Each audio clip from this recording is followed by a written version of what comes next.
We'll intervene whenever we decide it's in our national security interest to intervene. And if you don't like it, lump it. The problem with America is not that we go around marauding around the world imposing ourselves. The problem with America in the last 10, 15 years since the end of the Cold War, really in the last 60 years, is that we've been too slow to get involved. I don't know how many Iraqi civilians were killed, but I can assure you that the number is the absolute minimal that it's possible in modern warfare. Every nation in every region now has a decision to make. Either you are with us or you are with the terrorists. You know, that land over there is yours. You'll go back to it one day because your fight will prevail and you'll have your homes and your mosques back again because your cause is right and God is on your side. Welcome to the Darkened Hour. Welcome to another episode of the Darkened Hour. I'm your host, Adam Fitzgerald. In this episode, the Neoconservatives' war against the Middle East, the Imperialist agenda before and after the September 11th attacks. The late evening hours of September 11, 2001 at the CIA's Bin Laden Issue Station were highly busy, roaming the floors after evacuating the premises earlier during the frantic hours of the attacks. As the evening hours passed, those who were left were slowly coming back in and expected to work long hours as intelligence started to pour in at every cable station around the world as never seen before. The passenger lists from the hijacked airliners from American and United Airlines passed through the Counterintelligence Center. The lists were handed to one official from the Customs Office of Intelligence, where it was handed eventually to George Tenet, the director of the CIA, to which he remarked in awe with mouth slightly agape, "Oh my God, it's all of them." Meanwhile, just a few miles away, the National Security Council, along with some of the highest officials of government, were holding a meeting which tried to make sense of the data and show who was capable of the terrorist attacks. Stephen Cambone, the principal deputy undersecretary of Defense for Policy, began taking notes. American Airlines 77, 3 individuals have been followed. Since Millennium and Cole. 1 guy is associate of Cole bomber. 2 entered U.S. in early July. 2 or 3 pulled aside and interrogated. Over in Sana'a, Yemen, Ali Soufan and Bob McFadden were waiting to leave back to New York City when Dina Corsi began calling Soufan, asking him to return back to the hotel where they were staying and wait for an important fax.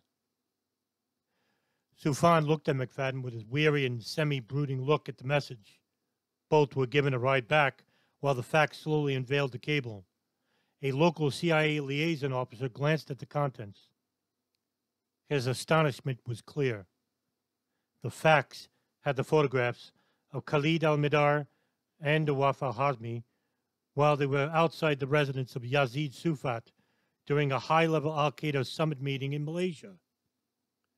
Soufan was handed its contents and immediately recognized the faces, but this time he now had the names.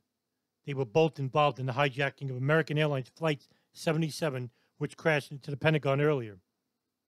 Soufan, sickened by the sight, ran to the nearest bathroom to vomit, for he realized that the CIA had withheld this information for 16 months. 16 months. He and his boss, John O'Neill, who perished in the North Tower, had been asking the CIA's Alex station for what seemed like an eternity about any information regarding Khalid, who later was found out to be Walid bin Attash, and anyone else involved with the Cole and the 1998 East Africa Embassy bombings, only to be given the runaround and even outright denials from not just former Station Chief Michael Scheuer, but his current chief, Richard Blee, of the Alex station. The State Department, however, would hold multiple briefings, which included members of the Vulcans, a nickname given to the astute neoconservative faction of President George W. Bush's cabinet, named after the Roman god of fire. Paul Wolfowitz, Don Rumsfeld, Dov Zakheim, Richard Perle, Condoleezza Rice, and Richard Armitage. Some of these people would have massive influence within the foreign policy team while having close connections with the Israeli lobby. Perle himself had declared Iraq the primary suspect for the terrorist attacks against the United States, an opinion shared mainly by the Bush's most ardent supporters, but not to those of the intelligence community, especially not Richard Clarke of the National Security Council. Clarke knew all too well that this was the work of bin Laden and al-Qaeda, Afghanistan, and even to an extent Saudi Arabia. Wolfowitz had years ago drafted a paper, the Defense Planning Guidance, which better known as the Wolfowitz Doctrine. Its primary goals were to announce the United States as the sole superpower after Soviet defeat in Afghanistan in 1989, with its primary objectives outlined below. Quote, "Our first objective is to prevent the reemergence of a new rival, either on the territory of the former Soviet Union or elsewhere, that poses a threat on the order of that posed formally by the Soviet Union. This is a dominant consideration underlying the new regional defense strategy and requires that we endeavor to prevent any hostile power from dominating a region whose resources would, under consolidated control, be sufficient to generate global power." End quote. With the United States leading the way as the military force for the New World, it also outlined the following, quote, "The U.S. must show the leadership necessary to establish and protect a new order that holds the promise of convincing potential competitors that they need not aspire to a greater role or pursue a more aggressive posture to protect their legitimate interests. In non-defensive areas, we must account sufficiently for the interests of the advanced industrial nations to discourage them from challenging our leadership or seeking to overturn the established political and economic order. We must maintain the mechanism for deterring potential competitors from even aspiring to a larger regional or global role." End quote.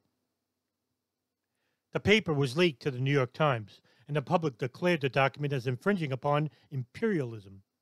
It was immediately met with resistance and seen as too soon after the Gulf War had just ended months prior. However, these same tenets would be revisited but this time with far more support behind it under the Bush Doctrine. Some outlines were, quote, "Make no distinction between terrorists and their nations that harbor them, and hold both to account. Take the fight to the enemy overseas before they can attack us again here at home. Confront threats before they fully materialize. Advance liberty and hope as an alternative to the enemy's ideology of repression and fear." End quote. The essence behind the doctrine was simple: authorize the use of preemptive war with a unilateral effect behind it. The influence behind these doctrines and ideals come directly from former National Security Advisor to U.S. President Jimmy Carter, Zbigniew Brzezinski's grand chessboard outline for the United States as being the primary force in the world. Brzezinski in 1973 helped to co-found, along with David Rockefeller, the Trilateral Commission, a nonpartisan group to foster substantive political and economic dialogue across the world, including the Middle East and Southeast Asia. However, Brzezinski was not part of the Leo Strauss neoconservative school of thought and was hardly referenced in the affairs involving Wolfowitz, Elliott Abrams, Donald Rumsfeld, or Douglas Feith. They were an incredibly different kind of neocon, one in which shared the ideals of the more strict nationalists which dominate the Israeli right-wing party, the Likud, headed by Israeli Prime Minister Benjamin Netanyahu, diametrically opposed when it came to their religious orientation, but closely aligned when it came to the geopolitical nature involving the Middle East. Bush was pressuring his top officials to find a link between Iraq and al-Qaeda. Clarke was left to an impossible task, one in which he would know he had no answer for. Up next was the director of the Federal Bureau of Investigation, Robert Mueller, who also saw no connection. Finally, it was up to CIA Director George Tenet. And throughout most of its long, married history, the CIA will find a way to connect two opposing objects. In short time, Tenet birdied the president. There was a connection. Saddam Hussein's Iraqi Ba'athist Army had met with unnamed al-Qaeda subjects and was seen making chemical weapons, sarin gas to be precise. This information had come from Ibn el-Sheikh al-Libi, a Libyan national who was captured in Afghanistan and sent to a CIA black site where he would undergo torture from his captives. His admissions regarding al-Qaeda in Iraq were as follows, quote, Iraq, acting on the request of al-Qaeda militant Abu Abala, who was Mohammed Atef's emissary, agreed to provide unspecified chemical or biological weapons training for 2 al-Qaeda associates beginning in December of 2000. The 2 individuals departed for Iraq but did not return, so al-Libi was not in position to know if any training had taken place, end quote. This information would later be used in Colin Powell's speech made before the United Nations Security Council in 2003, but it would turn out to be false. Al-Libi had told his captors anything to stop them torturing him, including the Iraq al-Qaeda connection, but by then it was too late. On September 13, 2001, Tenet would arrive with Counter-terrorism Chief Cofer Black at the White House and meet with the National Security Council's top officials in regards to a draft plan to capture or kill Osama bin Laden and toppling the Taliban from power in Afghanistan. Black tells Bush that the war itself could last weeks, but a sure victory will be declared if given the right manpower to conduct it. Black would go on to say, Americans are going to die. How many? I don't know. Could be a lot. To which Bush responded, that's war. That's what we're here to win. The operation was codenamed Jawbreaker. Black had given the operation's responsibilities to Harry Crumpton, his top man, the head of operations, and imposed a final declaration to him. Your mission is to find al-Qaeda, engage it, and destroy it. Meanwhile, bin Laden, along with his family and top al-Qaeda leadership, Ayman al-Zawahiri, Suleiman Abu Ghaith, and Mohammed Atef, had to flee as they prepared for an American military response in Afghanistan, leaving the Taliban to conduct defense. Between September 14th and 19th, prominent members of the Saudi royal family and bin Laden family had high-level clearance from the State Department to leave the country, while it was under a nationwide aviation lockdown. Clark had no choice but to go along, as this came predictably from Bush himself. Preparations were underway for a full-scale military attack in Afghanistan, while factions of the neocons began making plans to try and connect Iraq to the September 11, 2001 terrorist attacks, even if it was using faulty intelligence or even outright fictitious data. The National Security Agency, the primary entity behind the Signals Intelligence Collection program, and whom were monitoring the satellite phone of bin Laden between the years 1992 to 1998, while also monitoring the phones of an al-communications hub in Sana'a, Yemen, owned by Ahmed al-Hada between 1996 and 2002. The agency itself had become far too insular and didn't share its intelligence with anyone, but managed to get a free pass to conduct operations by Bush. Thomas Drake, former NSA senior executive, had stated that the terrorist attacks didn't have to take place due to the agency's metadata collection of those involved, which could have stopped the attacks from transpiring in a whole. Drake would later say, quote, our primary responsibility as an intelligence agency was to provide indicators of warning, and we obviously failed to do that, end quote. This after Drake had met with NSA analysts tasked to the al-Qaeda communications hub, where he was handed a reprint in hard copy form, where the NSA had accurately mapped in extensive detail bin Laden's network cells and associated movements.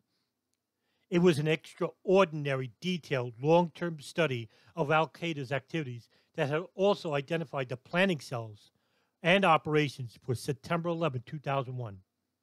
Mohammed Atta, Khalid al-Midar, and Nawaf al-Hazmi had been known to the NSA since early 2000. Yet this information was never shared with any outside agency. This information was collected using William Binney's own creation, ThinThread. However, the NSA had begun to use a new intelligence program which would not only encrypt data, protecting its primary account, but allow for data to be unprotected. It would later be called Trailblazer. During the White House's cabinet meetings in November 17 to 24, 2001, Rumsfeld had begun taking to task the connections between Iraq and possible chemical weapons enrichment used in the latest attacks, the anthrax letters attacks, where contaminated letters sent to specific media outlets and Senators Tom Daschle and Patrick Leahy were later found to contain anthrax, a deadly chemical compound which could have the toxicity to kill a person if left untreated.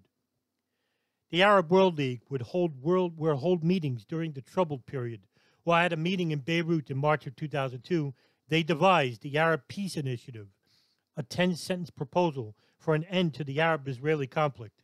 During the meeting, Saudi Crown Prince Abdullah remarked, quote, "In spite of all that has happened and what still may happen, the primary issue in the heart and mind of every person in our Arab Islamic nation is the restoration of legitimate rights in Palestine, Syria, and Lebanon. We believe in taking up arms in self-defense and to deter aggression, but we also believe in peace when it is based on justice and equity, and when it brings an end to conflict. Only within the context of true peace can normal relations flourish between the people of the region and allow the region to pursue development rather than war. In light of the above, and with your backing and that of the Almighty, I propose that the Arab Summit put forward a clear and unanimous initiative addressed to the United Nations Security Council based on two basic issues: normal relations and security for Israel in exchange for full withdrawal from all occupied Arab territories, recognition of an independent Palestinian state with Al-Quds al-Sharif as its capital, and the return of refugees." End quote. The initiative will be put on hold, however, as the proposals for Israel were halted by the opposition to the declaration, including Syria's Bashar al-Assad, who remarked that the Palestinians have a unilateral right to armed resistance to Israeli military aggression. But it was during the Al-Aqsa Intifada, the Second Intifada, which halted any progression toward the initiative. And while the Israeli government put tasks on hold, it was left to the Bush cabinet to produce evidence of Iraqi involvement in the September 11th attacks. He eventually got what he initially wished. Former Deputy Director for Central Intelligence Richard Kerr was tasked to lead a review of agency analysis of Iraqi weapons of mass destruction claims. One report was unclassified, called Intelligence and Analysis on Iraq, Issues for the Intelligence Community. Kerr had felt the heat coming from the Bush White House regarding his findings. He would later on quote, "A lot of analysts believed that they were being pressured to come to certain conclusions. I talked to a lot of people who said that there was a lot of repetitive questioning. We were being asked to justify what we were saying again and again. There were certainly people who felt they were being pushed beyond the evidence they had." End quote. Valerie Plame, a former CIA case officer whose husband, Joseph C. Wilson IV, had been sent to Niger to investigate the claims that Iraq had intended to purchase uranium nitrate, yellow cake, claims which turned out to be false. But the CIA, along with its minimal information, began constructing a written paper to be produced before the United Nations. But who would deliver the address to make it all the more believable? The selection was obvious. Colin Powell, the Secretary of State, a refreshing face from a rancid collection of masks out of the State Department, was chosen to give the address. He was liked by the American people, as well as universally respected. On February 5, 2003, Powell, with CIA Director Tenet sitting directly behind him, gave his resoundingly clear speech about Iraq and their production of chemical weapons, which was linked to the September 11th attacks. The speech came with cartoon computer-generated designs that would make any inspector viewed with suspicion. Was this really enough to go to war over? Handcrafted designs of underground caves and not a single actual photograph to show for it?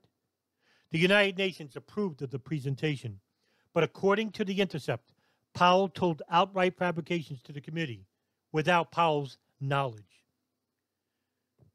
Powell remarked, quote, Iraq's record on chemical weapons is replete with lies.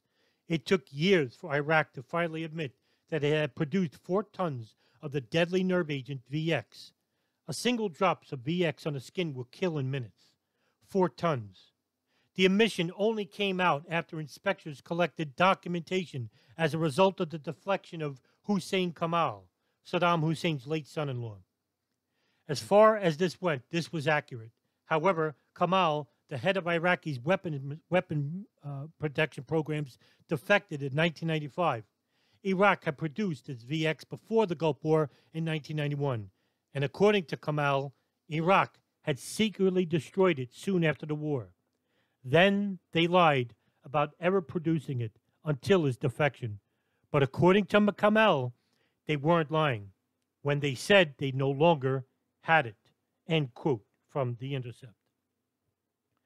Afghanistan was bin Laden's vision of America's Vietnam, just as the country saw the Soviet Union back in 1979. Bin Laden knew about the American response, which would be enormous in military might. He wanted to draw the Americans into a quagmire, which would drain the country financially, spending billions on a war which they could not win.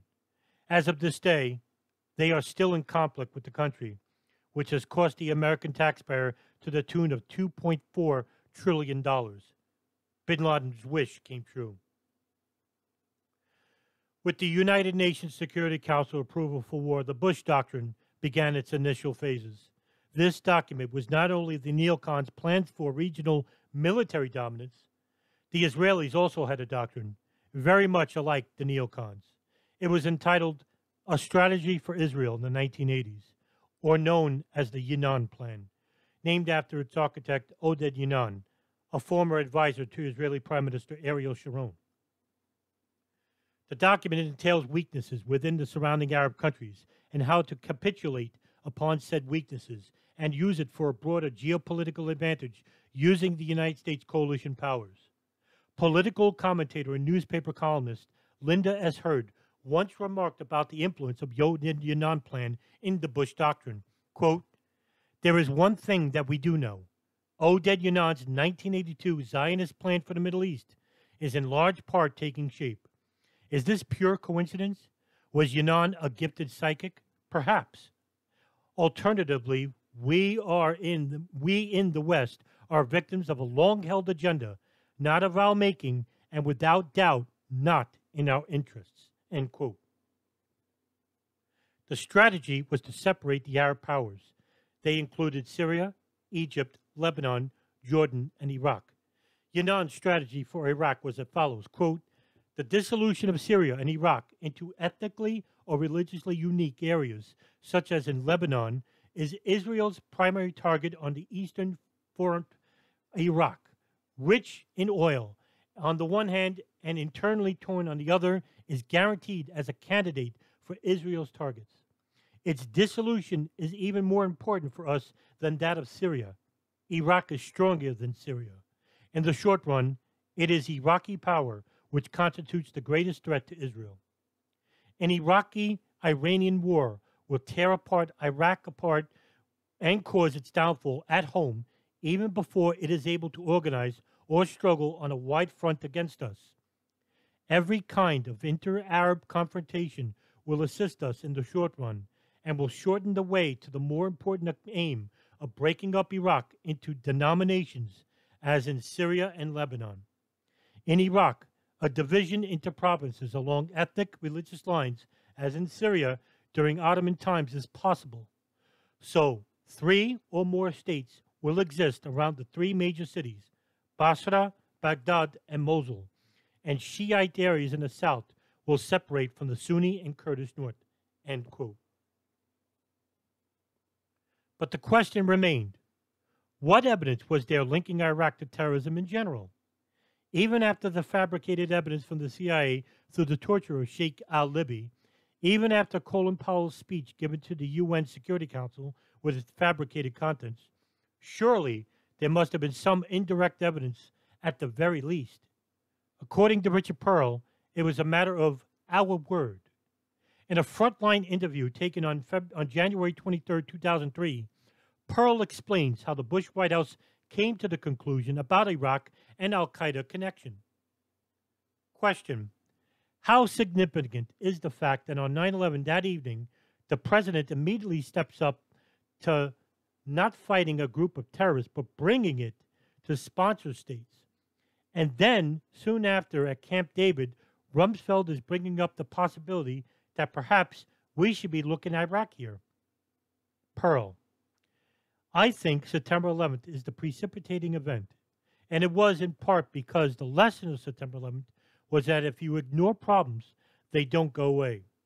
Because everything we did after September 11th to go after al-Qaeda in Afghanistan, which was its national base, if you will, could have been done before September 11th. And had it been done before September 11th, there's every reason to believe we would not only have avoided September 11th and the death of 3,000 people, but we might well have been able to largely destroy al-Qaeda because it was all in one place. By the time we understood the danger we were in and went after al-Qaeda in Afghanistan, they were dispersed all over the place. So it's going to take us years to deal with the al-Qaeda diaspora, which would have been avoided if we acted first. And on September 11th, the president made it what I think is probably the most important statement in all the statements by him and others, and that was that we would not distinguish between the terrorists and the countries that harbor them, because we will never defeat terrorism if terrorists can organize free, if they have the run of the sanctuary in which to train, recruit, and plan. So we have to make life difficult for the terrorists that they can't be effective. And going after countries that harbor them has to be the critical element. Question. Follow up on that. The basic question. What does a war against Iraq have to do with the fight against terrorism? Perle. Well, I think the relationship between the fight against terrorism and dealing with Saddam Hussein is complicated, but very clear. For one thing, Saddam Hussein harbors terrorists. He's done it for years and years. There are terrorists today living in Baghdad and carrying out operations when they have opportunities to do so. Secondly, we now have clearly established links between al-Qaeda and Iraqi intelligence, links that are beyond dispute. We've gone back and looked at the evidence that was never properly investigated before, old evidence, but looked at the light of recent experience. And we find meetings between al-Qaeda and Iraqi intelligence, training programs in Iraq for al-Qaeda and agreements, something that has been called a non-aggression pact. But it's really a friendship and cooperation pact between al-Qaeda and the Iraqis. So there's a clear established relationship there as well. But lastly, if the United States war against terrorism consists of destroying the Taliban in Afghanistan, and we then recoil from dealing effectively with Saddam Hussein, we will set a threshold. We will be saying to terrorists, go locate in a country that's a bit bigger and you're home free because we won't challenge you. A country that's a little bit bigger. So I believe that even if we had not gone as far as we have now gone, at which point turning back has its own catastrophic consequences, even if we were not where we are today, a failure to come to grips with Iraq would gravely diminish our ability to win the war on terrorism. End quote. But the planning stages for war in the Middle East couldn't have been any more clearly stated than in the neocon think tank document called the Project for the New American Century, created in 1997. The chairman was a longtime neocon understudy, William Crystal, who once served as the chief of staff to the vice president under Dan Quayle in 1989. He co-founded the PNAC committee along with Robert Kagan. Of the 25 people who signed PNAC's founding statement of principles, 10 went on to serve in the administration of President George Bush, which included Paul Wolfowitz, Donald Rumsfeld, and Dick Cheney. In January 2002, both Crystal and Kagan wrote an article in the Weekly Standard entitled, What to Do About Iraq. Both men asserted, by citing dubious evidence, that Iraq had personally trained Mohammed Atta in the use of hijacking airliners. Quote, reliable reports from defectors and former UN weapons inspectors have confirmed the existence of a terrorist training camp in Iraq, complete with a Boeing 707 for practicing hijackings and filled with non-Iraqi radical Muslims. We know, too, that Mohammed Atta, the ringleader of September 11th, went out of his way to meet with an Iraqi intelligence official a month before he flew a plane into the World Trade Center. As Leon Flirt understates, they may well have been interaction between Mr. Hussein's intelligence apparatus and various terrorist networks, including that of Osama bin Laden, end quote. The PNAC's committee stated goal? American leadership is good both for America and for the world, and sought to build support for a Reaganite policy of military strength and moral clarity. The document was clearly outlined and seen as sheer American militant dominance in the region, and by destabilizing Iraq and ensuring peace within the region through said military force, but this could not be feasible in the allotted time frame. Quote, further, the process of transformation, even if it brings revolutionary change, is likely to be a long one, absent some catastrophic and catalyzing event like a new Pearl Harbor, end quote. Even with the collapse of the committee in 2006, the agendas outlined in all the above documents and committees all came to fruition. The September 11, 2001 terrorist attacks was the catalyst for these geopolitical goals, which could still be seen today as we continue to militarily involve ourselves in Arab countries such as Syria, Libya, Iraq, Afghanistan, Yemen, and Pakistan. Former U.S. Army General Wesley Clark, in his book, A Time to Lead for Duty, Honor, and Country, wrote that the decision to invade Iraq was made just a few short days after the 9/11 attacks, a startling revelation. Quote, the general recalls two visits at the Pentagon. The first, between September 25, 2001, a senior general told him, we're going to attack Iraq. The decision has basically been made. 6 weeks later, very close to Britain's Guy Fawkes Day, on November 5th, Clark returned to Washington to see the same general and inquired whether the plan to strike Iraq was still under consideration. The general's response was a surprise to Clark. Oh, it's worse than that, he said, holding up a memo on his desk. Here's the paper from the Office of the Secretary of Defense, then Donald Rumsfeld, outlining the strategy. We're going to take out 7 countries in 5 years. And he named them, starting with Iraq, Syria, and ending with Iran. End quote.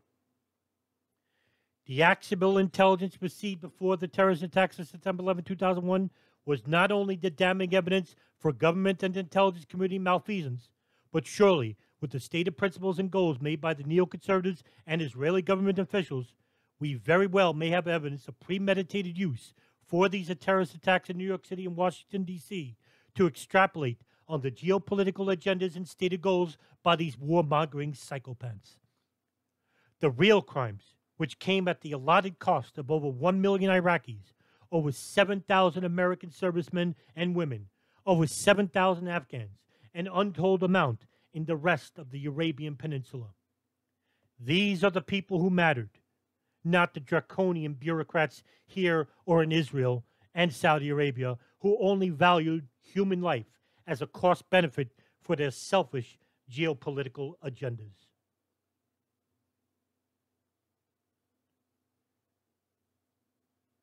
That ends this episode of The Darkened Hour. I'm your host, Adam Fitzgerald.